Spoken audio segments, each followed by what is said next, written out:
It was hard to see it come to an end, but I found myself on the last day of my tour of the Great Smoky Mountains. I started the tour in northeast Tennessee, on the northern edge of the Cherokee National Forest. I thought it fitting we end our tour at the other end. This time, we'd be moving south of Knoxville, towards the Georgia state line, just south of the Hiawassee River, on the well-known McFarland Road. The main trail stretches 21 miles, with several side trails along its length. The most notable being Powerhouse Road and the trail to the old town of McFarland. As with many of the more enticing trail options on this trip, many were gated closed by the Forest Service. On this trail, however, there was one more factor. I should have brought my chainsaw. I've forgotten all about this, one of the most valuable tools in overlanding. But after years of wheeling in the Southwest, I've never needed one. Now, a shovel, yeah, that's generally of more use. I got one of those. Oh well. The turn on to the western end of McFarland Road is very low key, as it gradually encloses you in forest.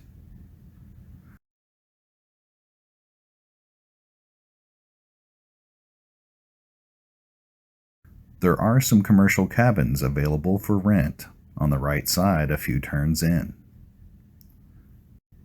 But before long, hopefully an open gate will welcome you to the Cherokee National Forest. After this sign, the forest that was all around you becomes more dense and towering. The level of light sharply drops. In my case, enough to trigger my headlights.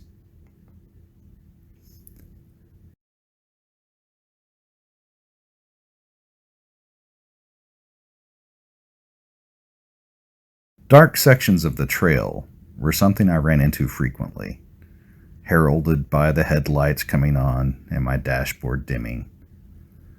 The effect in terms of mood and tempo it gave to the trail was a sense of exploration, without being difficult or technical.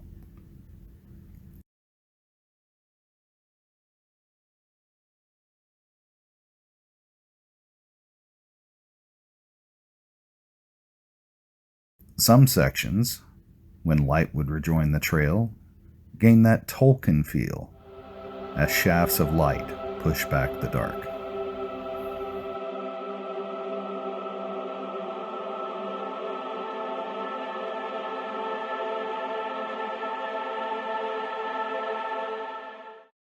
For those of you hoping to do some creek or river crossings on McFarland Road, the number of bridges will dash your dreams.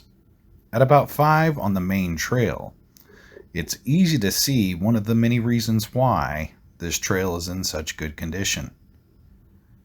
Just across the second bridge, you'll find a National Forest official campground.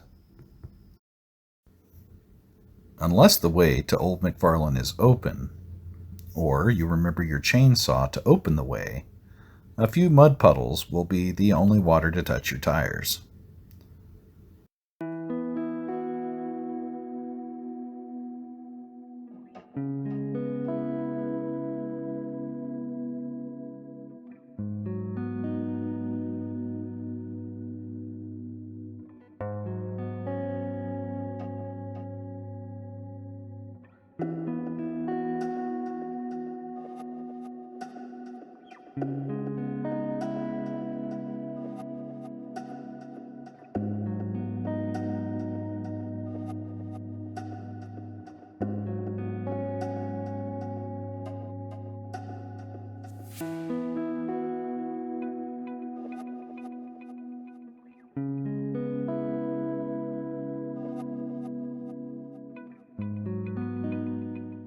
About an hour into the trail, you'll find another reason this trail is in such good shape. The TVA. Not that one. Yeah, the Tennessee Valley Authority. As we turn left on Smith Creek Road, we're taking a side trip to the Tennessee Valley Authority's Appalachia Powerhouse.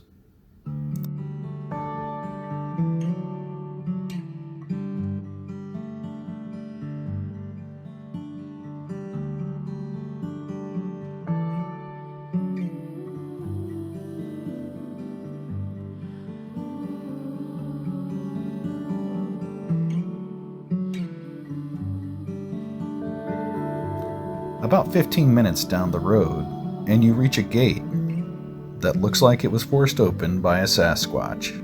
Yeah, I'm sure that's fine.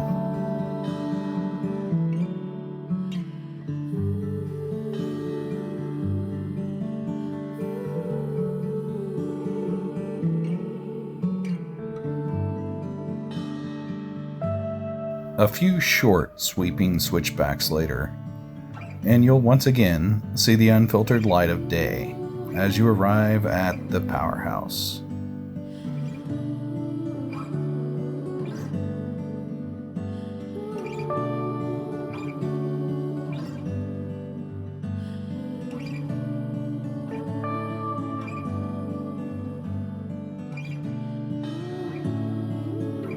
A much-loved spot by rafters and fly fishers alike, there is even a footbridge across the Hiawassee. Unfortunately, my drone SD card decided to corrupt itself, but as you can see, it was beautiful.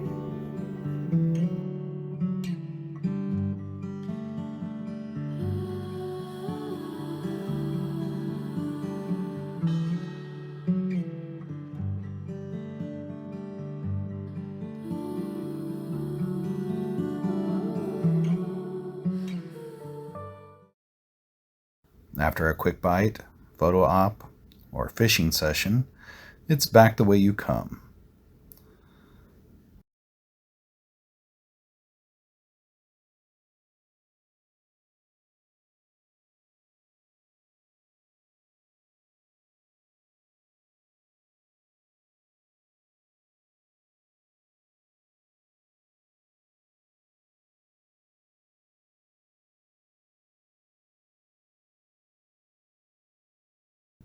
The forest envelops you once again as you make your way back to McFarland Road.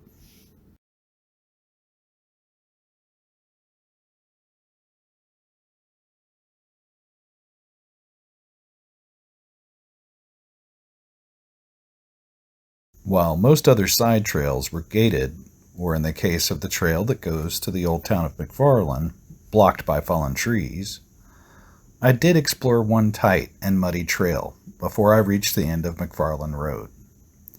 There was just enough space for the Gladiator to fit, but some larger vehicles may experience some pinstriping.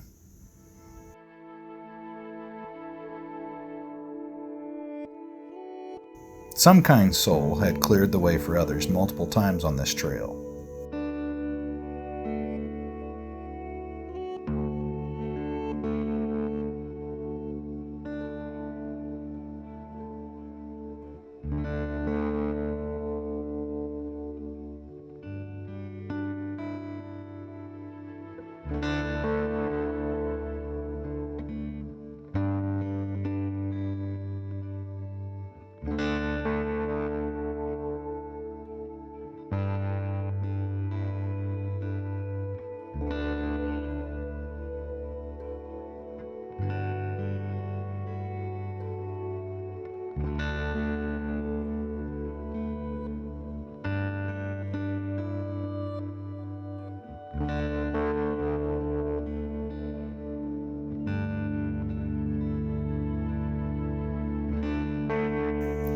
The muddy sections had me concerned at first, but they all had fairly solid bottoms.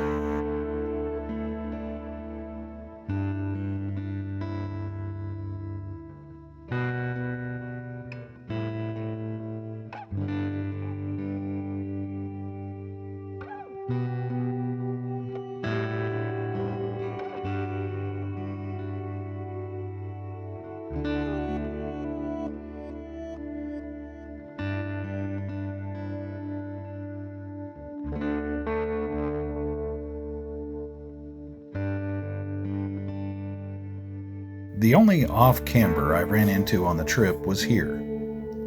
Just enough to hear your gear shift, 'cause you forgot to tie it down.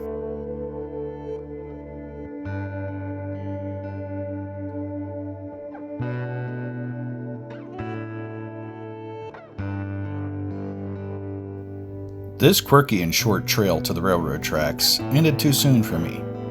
I wish it had been longer, but I'd love to do it again in the winter.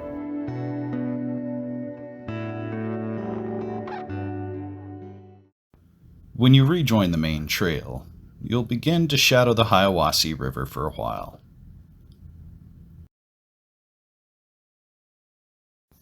Luckily, I found a great spot to pull over and check out the river peeking through the trees.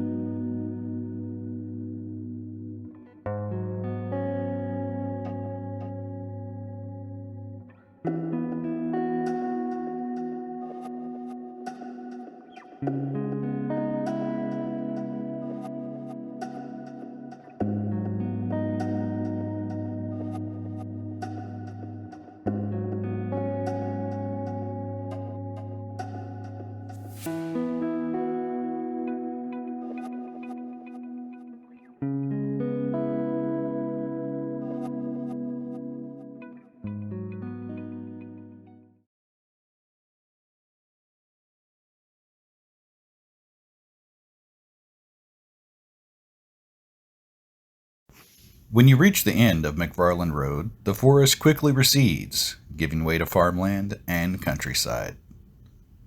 Overall, McFarland Road was a nice end to my scenic tour of the National Forest in the Great Smoky Mountains. It's been a long time since I took a trip where the entire journey was all about the views, where skill and the rig took a back seat. To take in the quiet peace of a mountain lake in the morning.